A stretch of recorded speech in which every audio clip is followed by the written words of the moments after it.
ladies and gentlemen, to a video that is indeed very, very overdue, if I may say so myself. A couple years ago in 2017, I made a video ranking all the characters from the best characters to the worst characters in the game back in 2017. And that video has become the most watched video aside from the official EA trailer announcing the arrival of Galaxy of Heroes. And it helped out a lot of people. And since then, I really haven't made a video following up on that video because so much changes in the game nearly on a weekly basis at times that it's hard to keep track and hard to rank these characters because the true potential of the character isn't always realized at the very beginning. But so much has changed in the game, the characters have changed so much, and what we consider good and bad has also changed. So I wanted to take the time to finally rank all the characters because sometimes top 10 lists don't do the job and you want to know when you're farming a character, is this character good or bad? And today I am happy to finally rank all the characters once more from Grandmaster to Youngling.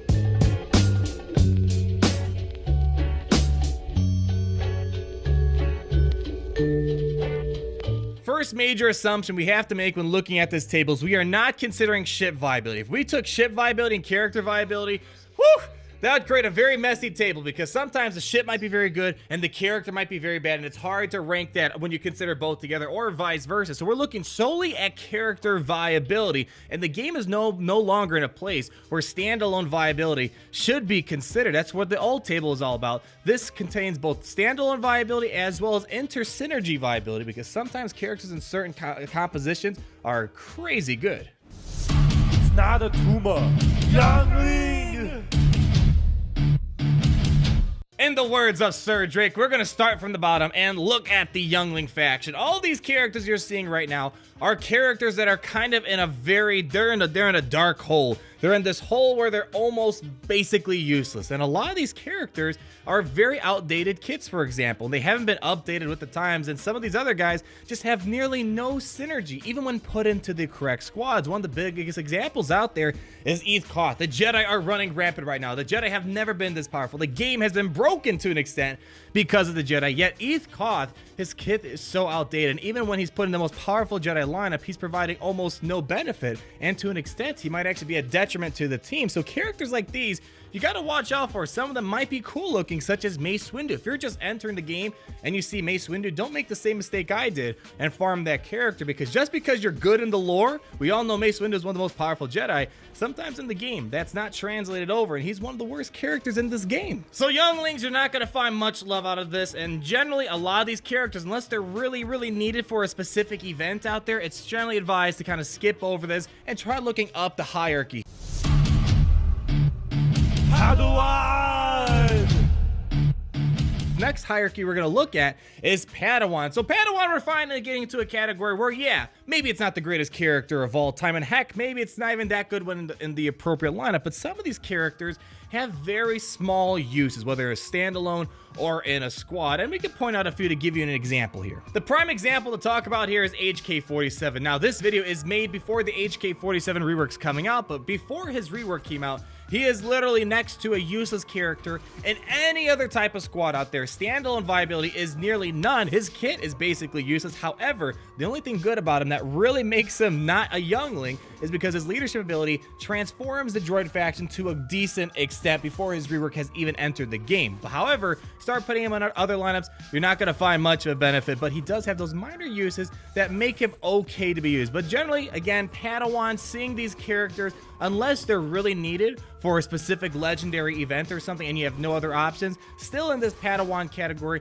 you kind of want to avoid it. But some of these characters do make or break some factions. IG-100, the Magna Guard, he came with the most recent droid rework, and he does make the Separatist faction a little bit better, but his overall viability isn't that good, and even when in a Separatist team, he doesn't really offer the most value that could be given with some other characters. One more example I want to give is Magma Trooper. He is actually probably the prime candidate to really explain how Padawan works. Standalone viability, basically none. He's not going to break anything. He actually requires a lot of gear, a lot more gear than some other better characters in the game. However, when put in under the right circumstances, with Grand Admiral Thrawn lead and fighting very specific teams, such as debuff heavy teams, or Darth Trey with Darth Sion, Grand Admiral Thrawn and Magma Trooper have been known to be a very good counter to those very highly advanced teams. But outside of that, Magma Trooper is basically next to useless, and he's one of the least favorite Imperial troopers in the game.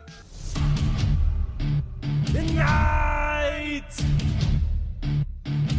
We're moving on up the food chain, and we're gonna get into the night category, the most cluttered category out of all these little tiers we got going on here. And it kind of makes sense when you're doing a distribution. It kind of follows a typical bell curve, and most characters are gonna land right in the middle. And this is where a lot of fun can happen. Maybe not the craziest best characters ever, but a lot of these guys, when put in a good lineup, or maybe they have some decent all-around viability where they can work in a couple things, this is where you're gonna have a lot of fun. And it's crazy to see how packed this is, because we have over 170 some characters now versus 2 years ago.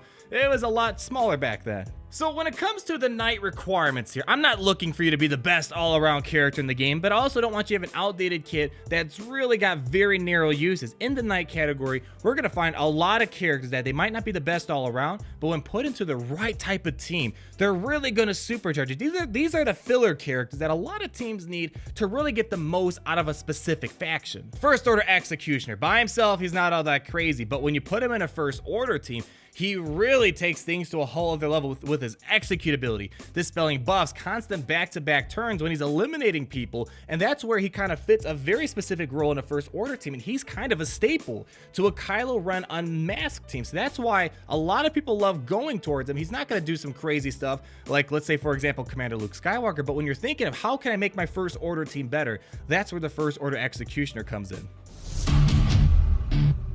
Master!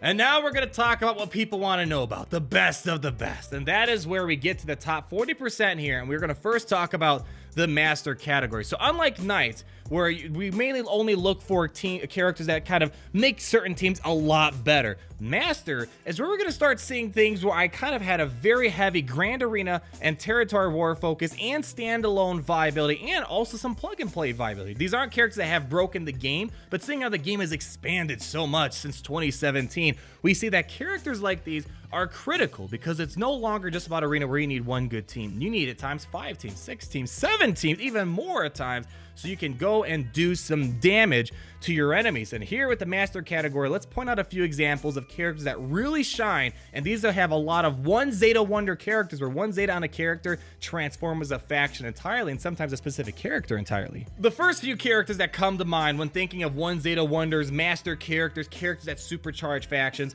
Bosk and Kylo Ren Unmasked, and Veers. One Zeta on these characters, and you take a faction from nothing to something really deadly, where now you have a team that's very competitive. It's not going to be top-end meta, but these characters drastically change the faction, and a lot of these have very low Zeta investments to get a really good squad. And Emperor Palpatine, who used to be one of the best characters in the game, or best teams in the game, that one Zeta, an Emperor of the Galactic Empire, drastically changes the Empire and Sith faction to a whole other level, and it only takes one Zeta to make it happen. And also in this Master category, we're gonna find characters that, yes, they're very good, but they're not good enough to be the best of the best. They kind of need the help of a Grand Master to take him to a whole other level. And an example might be BB-8. Without Jedi Training Rey, he's an okay character, but he's not gonna break things like he does at Jedi Training Rey. Darkside Bastila Shan Fallen, she's a pretty good character, but until she's paired with a good Sith leader such as Traya or Palpatine, or maybe Darth Revan, if that's gonna be coming true soon, that's where we see the most out of those types of characters. And you're gonna find a bunch of other characters that are very good all-around viability. Captain Rex is one of the best all-around leaders in the game. He kind of fits the kitchen sink under him. Wampa, he's one of the best standalone characters, not going to be OP, but he's really good. And you're going to find a lot of other characters in here that are very good for Territory Wars, Grand Arena, or if you need to, they really make the faction very, very good and have much more of an impact on a faction rather than a Knight would. Grandmaster! And we finally made it, ladies and gentlemen. We're at the top of the list, the place where the gods battle among themselves, the best of the best. The Grandmaster category, ladies and gentlemen, right here, a very exclusive club, the top 20%, I'd say, or so, of the best characters in Galaxy of Heroes. A very exclusive club where this is where the meta is mostly defined for all the PvP stuff. For Squad Arena, Territory Wars, Grand Arena, these characters define what are some of the most difficult characters to go up against, and a lot of these characters as well have some of the best overall standalone viability. So between a combination of those two defines this. And obviously we got to talk about Jedi Knight Revan. He's gonna be the best character in the game right now. Yeah, by himself he might not be too crazy. He's a very good character by himself, but he's not gonna be as overpowered as he is once you start taking in some of those knights we talked about, some some of those masters we talked about, some other grandmasters such as Grandmaster Yoda and Kenobi. Once you start putting those characters together, that spells a recipe for disaster, for absolute mayhem for Jedi. Jedi Knight Revan has defined arena, and he's going to define it, and it's not going to progress until the next thing can beat him. So that right there, he's the prime example of a Grandmaster, a character that takes a faction to God tier level and just blows things away. And then we have some other things, a lot of standalone, all-around viability. General Kenobi is one of the kings of all-around viability. He fits in so many lineups, and I gotta say, probably the best standalone, all-around, well-balanced character in this game is going to be Grand Admiral Thrawn. He is not going to do crazy things like Revan, but he's so balanced and he's so plug and play. He's the ultimate plug and play character in this game that no one else even comes close to. And you might be wondering, why is Basilisk Shan up here? She's probably more of a master, and I definitely get where you might be getting at there. However, with Basilisk Shan, until you get Jedi Knight Revan, Basilisk creates some of the best Jedi teams out there for Arena, and it's one of the ultimate counters to Emperor Palpatine and many other teams out there. And because of how impactful her Zeta is and how we have so many decent Jedi now, when she's put in things like the raids, the Sith raid, she helps people with that one Zeta get millions of damage very easily. So she kind of goes a bit above and beyond the master category, supercharges a specific faction, and she makes Revan teams super OP. She's a very good character to put up here, and I just wanted to point that out. And then we have Darth Trey, Asine, and Nihilus, also very good characters and very advanced teams to kind of come across. And that right there is gonna be your March 2019 all characters ranked from best to worst in the game. So we're gonna try to keep this going every 3 months or so. That's kind of how I do my Zeta list. Not much changes from a month-to-month basis, and it's hard to just say top 10 characters because it would just be the Grandmasters every single time. The game is so much bigger than that, and I hope this video helped you kind of understand what characters are good if you're farming for the first time or you're a more advanced player trying to find other things to farm. I'm hoping this video has been helpful. And one last thought before we exit this video, this is a community-driven video right here. Your guys' input is a lot of the reasons why these characters are ranked where they are. So comment down below if you want to advocate for someone to be ranked higher or ranked lower, or you just want to emphasize why they're so important where they are. Comment down below so this list can continue to help future people who play this game and current people who are playing this game as well. Thank you guys so much for watching. Leave a like if you did enjoy it. Comment down below. Be sure to subscribe, and let's see if we can make this video become even more viewed than the one I made back in 2017. That would be pretty difficult and crazy, but let's see if we can make it happen. Thank you guys so much, and I'll see you guys in the very next video. Peace out. Party Richter, Party Richter. Down, down, down, down.